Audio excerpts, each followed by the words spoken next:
The Mason County War. Soon after our return from our first brush with Indians, we were introduced to yet another phase of ranger activity, the quieting of feuds. For not only were the rangers employed in protecting the frontiers against the Indians, but they were also frequently called upon to preserve law and order within the towns and cities of the state. In those early days, men's passions were high and easily aroused. In a country where all men went armed, recourse to firearms was frequent, and these feuds sometimes led to active warfare between the adherents of each party, to the great discomfort of the citizens among whom such a miniature war was staged. Mason and the adjoining county Gillespie had been settled by Germans in the early history of the state. These settlers were quiet, peaceful, and made most excellent citizens, loyal to their adopted country and government when undisturbed. Most of these Germans engaged in stock raising, and were sorely tried by the rustlers and Indians that committed many depredations upon their cattle. In the latter part of September, 1875, Tim Williamson, a prominent cattleman living in Mason County, was arrested on a charge of cattle theft by John Worley, a deputy sheriff of that county. Previous to that time there had been a number of complaints about loss of cattle, and the Germans charged that many of their cattle had been stolen and the brands burned. Much indignation had been aroused among the stockmen of the county, and threats of violence against the thieves were common. As soon as the news of Williamson's arrest on charge of cattle thieving became known, a large mob formed and set out in pursuit of the deputy sheriff and his prisoner. On his way to Mason, Worley was overtaken by this posse. When he saw the pursuing men, Williamson divined their purpose and begged the sheriff to let him run in an effort to save his life. Worley refused and, it is said, drew his pistol and deliberately shot Williamson's horse through the loin, causing it to fall. Unarmed and unmounted, Williamson was killed without a chance to protect himself and without any pretense of a trial. After the murder, Worley and the mob disappeared.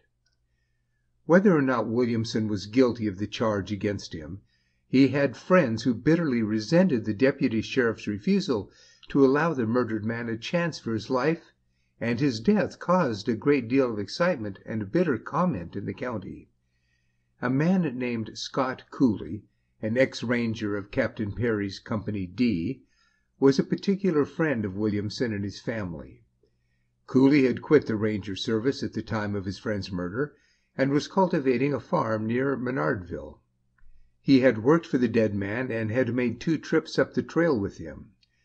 While working with the murdered cattleman, Cooley contracted a bad case of typhoid fever and had been nursed back to health by Mrs. Williamson's own hands. When the news of Tim Williamson's murder reached Scott Cooley, he was much incensed, and vowed vengeance against the murderers of his friend.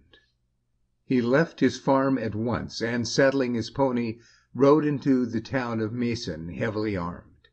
He had worked out a careful plan of his own, and proceeded to put it into execution immediately on his arrival. Stabling his horse in a livery stable, he registered at the hotel. As he was entirely unknown in Mason, Cooley remained in town several days without creating any suspicion. He proved himself a good detective, and soon discovered that the sheriff and his deputy were the leaders in the mob that had killed his friend. Biding his time and pursuing his investigations, he soon learned the names of every man in the posse that murdered Williamson. His information complete, Cooley decided upon action. He mounted his pony and rode out to the home of John Worley, the deputy sheriff that had refused Williamson a chance to flee for his life. Cooley found Worley engaged in cleaning out a well. The avenger dismounted, asked for a drink of water, and entered into conversation with the unsuspecting man. Finally, as Worley was drawing his assistant out of the well, Cooley asked him if his name was John Worley. The deputy sheriff replied that it was. Cooley then declared his mission and shot the sheriff to death. At the first crack of Cooley's pistol, Worley let the windlass go, and the man he was drawing up out of the well fell back about 25 feet into it. Cooley deliberately stooped down, cut off both of Worley's ears, put them in his pocket, and galloped off. Victim number 1 was chalked up to Williamson's credit. Making a quick ride across Mason County to the western edge of Llano County, Cooley waylaid and killed Pete Brader, the second on his list of mob members. These 2 murders struck terror in the hearts of nearly every citizen of Mason County. No one could tell who would be the next victim of the unerring aim of Scott Cooley's rifle. The whole county rose up in arms to protect themselves. Terrified lest he be the next victim of the avenger, Cooley, the sheriff of Mason County, promptly left Mason and never returned. Tim Williamson had other friends anxious to avenge him, and the killing of Brader was their rallying signal. John and Mose Beard, George Gladden, and John Ringgold immediately joined Cooley in his work of vengeance. The gang rode into the town of Mason, and in a fight with a posse of citizens, killed another man. Fearing the outbreak of a real feud war in Mason, the governor of Texas ordered Major Jones to the relief of the frightened citizens. The order reached Major Jones while he was on his way down the line near the head of the Guadalupe River. He at once turned his company back, and with a detachment of 10 men from Company D, he marched to Mason. Company A, Major Jones's escort, was then commanded by Captain Ira Long, and the 30 men in that company and the 10 boys of Company D gave the major 40 men for his relief expedition. Before the Rangers could reach Mason, the sheriff's party had a fight with Cooley's gang down on the Llano River and killed Mose Beard. On his arrival in Mason, Major Jones sent scouts in every direction to hunt Cooley. He kept this up for nearly 2 weeks, but without result. He finally learned that nearly the whole of his command, especially the Company D boys that had ranged with Cooley, was in sympathy with the outlaw and was making no serious attempt to locate or imperil him. It was even charged that some of the Company D Rangers met Cooley at night on the outskirts of Mason and told him they did not care if he killed every D Dutchman in Mason County that formed part of the mob that had murdered Williamson. Major Jones saw that he would have to take drastic steps at once. He drew up his whole force of 40 men and made them an eloquent speech. He said he had a special pride in the Frontier Battalion and was making it his life study, and that he personally had a kindly feeling for every man in the service. He then reminded the men in the most feeling manner of the oath they had taken to protect the state of Texas against all her enemies whatsoever, an oath every true man was bound to honor. He declared he knew many of the command had a friendly feeling for Scott Cooley, especially those boys who had shared the life of a ranger with him, and that he himself felt keenly the position in which they were placed. While Tim Williamson had met a horrible death at the hands of a relentless mob, that did not justify Cooley in killing people in a private war of vengeance in defiance of the law and the Rangers. As the climax of his speech, the major said, "Men, I now have a proposition to make to you. If every man here who is in sympathy with Scott Cooley and his gang, and who does not wish to pursue him to the bitter end, will step out of ranks, I will issue him an honorable discharge and let him quit the service clean." The major paused, and about 15 men stepped to the front.